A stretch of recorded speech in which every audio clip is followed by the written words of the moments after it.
So I want to talk about cycling on the highways, right? So generally, if you try to bike on the highway, which actually I tried to do in New York State, you're going to get kicked off. It's illegal, right? You're just not allowed to bike on the highways in, like populated states is what I would say. But the minute you hit South Dakota, things get a little bit different because there are only three roads across South Dakota, from my recollection when I crossed, and all three are highways. So essentially, you take your pick. I remember looking; it was there maybe a little way. I was like, nah, it's nothing.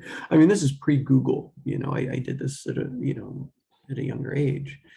Maybe there is some way that's more sophisticated, but I took the highway, and I think that's what everybody did. In that generation.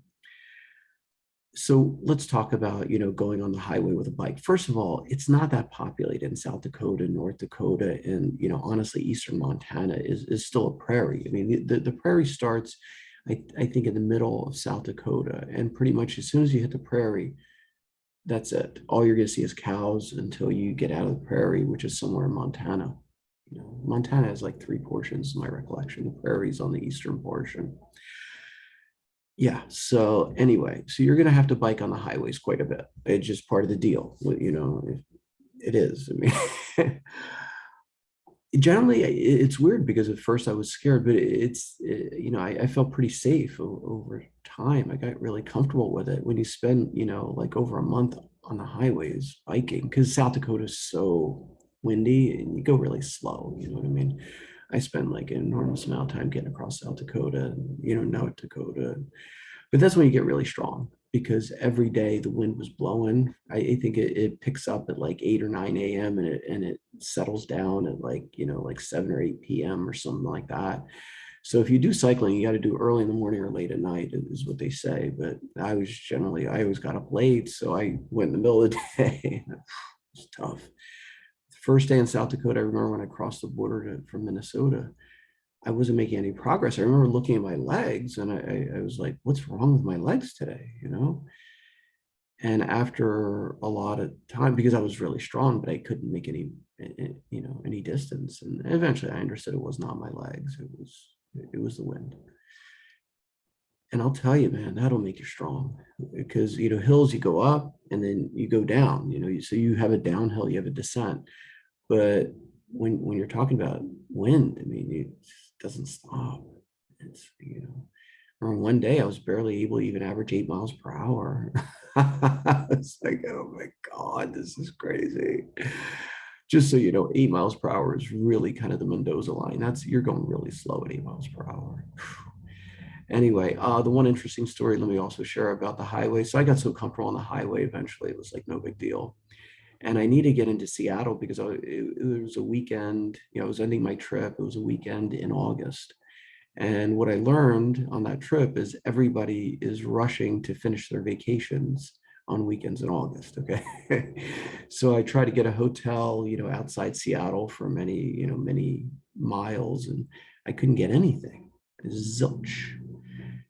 And I was like, okay, this sucks. And, calling, everything's booked out, everybody's on vacation. I was like, all right. Let's roll. We're going to Seattle. Eventually I understood I had to make it all the way into downtown Seattle to have an opportunity to get a room. And so I'm, just kind of doing my thing, biking. And I had a choice of, which path, and I chose the highway path because, honestly, I was totally comfortable on the highway at that point, and it was the shortest path, and I need to get in soon because, I mean, I was putting in heavy miles that day to get all the way to Seattle. It was a big day. Like, I don't think I got in before, 9 o'clock at night. Honestly, it was probably 10. It was really late. It might have been 11, to be honest. I remember it was really dark for a long time. And so, when time is an issue on your bike, I mean, I think it makes sense to just, take the shortest path. It's a little bit different in Washington State than it was in South Dakota, though. That's the weird thing. So I had this unbelievable situation. I'm like, riding, and they're, on the highway, and all these cars are on my left, and many lanes of, high speed traffic. I'm cool, no problem. And I'm just going, I'm just, putzing around. It's kind of what you do. Your mind just drifts off. And all of a sudden I'm just going, and like a multi-lane highway enters on my right side. It's like, oh my God. So I have a highway on my left side, right? And then I just got this massive highway dumped off on my right side too. I'm in the middle of traffic that's going 55 plus. I was like, whoa. And the worst part, let me actually tell you the worst part. They actually had these little reflectors on the road, right? In the middle of this median. Like if I moved left, I'd go into like high speed traffic. If I moved right, I go into high speed traffic. I'm riding on these freaking reflectors, and they're like with a heavy bike that weighs like 50, 60, crazy heavy bike, you know, all my stuff. And I was going super slow because I was terrified. And, you know, I'm riding on the, you know, reflectors, and I'm like, oh, this ain't going to work out.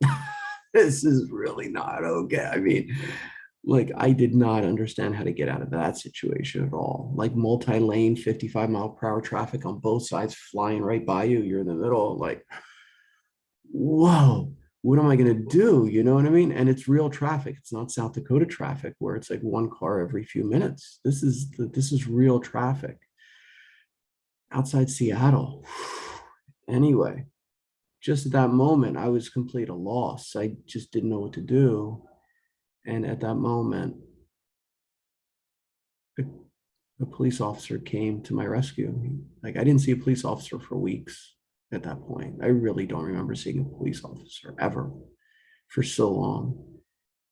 And just there, he pulls me over on the highway. And he asked me, "What are you doing here?" And I just told him, I said, "Thank you for saving my life. You know, thank you." It's like, I didn't try to do this. I was like, I'm just going to Seattle from New York, you know. He's like, you know, you can't be on the highway. I said, yeah, I'm getting off the highway now. So, and I'm extremely, you know, appreciative to this day for, you know, for him, literally, because I think I lost control of the bike just as he was pulling me over with the reflectors and stuff, and the instability and the fear. The fear is debilitating. So I got kind of lucky, you know. So I hope somebody was looking after me. I mean, obviously he was that day, but I think it's something more than that. It's unbelievable. Like I don't remember a cop ever. And then he pulls me over, which is a dream, you know what I mean? In the middle of a highway with, you know, high-speed traffic on both sides, just as I enter the highway, like just the second highway enters on my right. And I just want to clarify, there was no turning around. The cars were going so fast on both sides. If I turned around, I'd go horizontal. The bike would be, I mean, it's not going to work out. You know what I mean? It couldn't turn around. I had to go forward, stay narrow between the cars. You know, I, I was, I was kind of in shock, and he saved me. There was nothing good was going to happen that day, unless somebody had a lot of gall to just stop on the highway to let me, you know, to get me out of that situation. And a cop obviously has that because he has lights, he has a cop car, you know. So yeah, like looking back, that's thank you. Thank you very much. All right, thank you for watching.